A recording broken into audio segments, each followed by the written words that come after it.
ሰላም ውድ የዚህ ሚዲያ ተከታዮች እንደምን ቆያችሁ? በቅድሚያ የጌታ የኢየሱስ ክርስቶስ ሰላም ጸጋ ከሁላችሁ ጋር እንዲሆን ከልብ እመኛለሁ። እንዲሁም ከእግዚአብሔር የሆነ ሰላማዊ የሆነ ህልም ይብዛላችሁ እላለሁ። ከእግዚአብሔር የሆነ መልእክትና ራእይ ይብዛላችሁ በማለት እመኝላችኋለሁ። በመሃል በስራ ጫና ምክንያት በዚህ ከመምጣት ትንሽ ተቆጥቤ ነበር። ከዚህ በኋላ ግን ላለመጥፋት እሞክራለሁ። እግዚአብሔርም ይረዳኛል ብዬ ተስፋ አደርጋለሁ። እስካሁን ብዙ እየተሳተፋችሁ በኮመንት ስር እየገባችሁ የህልም ጥያቄያችሁን ስታቀርቡ ነበርና የአንዳንዶቻችሁን እንዲሁ በኮመንቱ ስር ለመመለስ ጥረት አደርጋለሁ አልፎ አልፎ በሚኖረኝ ጊዜ።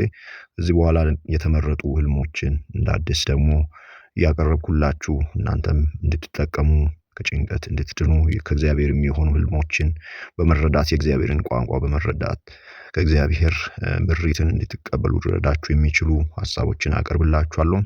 በዚህ ቪዲዮ ደግሞ በህልም ብርሃን ማየት ምን ማለት ነው የሚለውን እናያለን። በህልም ብርሃን ማየት በእርግጥ የብርሃኑ ደማቅነት የሚወስን ሆኖ ብርሃን ግን የህሊና መብራትን ምሳሌ ነው። ስለ አንድ ነገር ብሩህ የሆነ ዕውቀት ወይም ደግሞ መረዳት መኖሩን የሚጠቁም ነው። በህልም ያየናቸው በብርሃኑ ተጠቅመን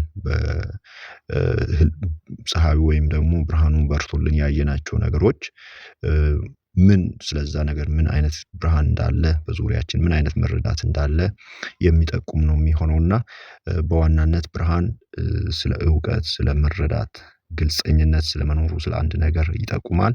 ከዚህ በተቃራኒ ደግሞ ድንግዝግዝ ሲል ወይም ደግሞ ጨለማ ሲሆን ስለዛ ጉዳይ በህልማችን ስለምናስበው ወይም ስላስፈራን ጉዳይ ዕውቀት አለመኖሩን ደግሞ ህሊናችን በአግባቡ አለመረዳቱን እንደተሰወረብን አንድ ነገር የሚጠቁም ነው። ስለዚህ እግዚአብሔር እንዲያበራልን እግዚአብሔር ቃል እንደሚለው እግዚአብሔር ብርሃን ነው ለኛም በራልን ተብሎ እንደተጻፈ የእግዚአብሔር ዕውቀት የፈቃዱ ምሪት በህይወታችን እንዲገለጥልን ተግተን መጸለይ የዘውትር ጸሎታችን መሆን አለብን። እኛ መንፈሳዊ ሰዎች ስለሆንን ወይም ስጋ ብቻ ሳንሆን መንፈስ የሚባል ክፍል ያለን ስለሆንን የመንፈስ ብርሃን ደግሞ ያስፈልገናልና መጸለይ ያስፈልጋል። ከእግዚአብሔር ምሪትን መቀበል በህልም የምታዩ ነገሮችን መተርጎም መቻል ከእግዚአብሔር ጋር መነጋገር መቻል ያስፈልጋልና እንድትጸልዩ እንደ ዘውትር እንደማደርገው አሳስባችኋለሁ። እግዚአብሔር ጸጋና ሰላም ይብዛላችሁ። ሰላም ዋሉ። ሰላም ቆዩ።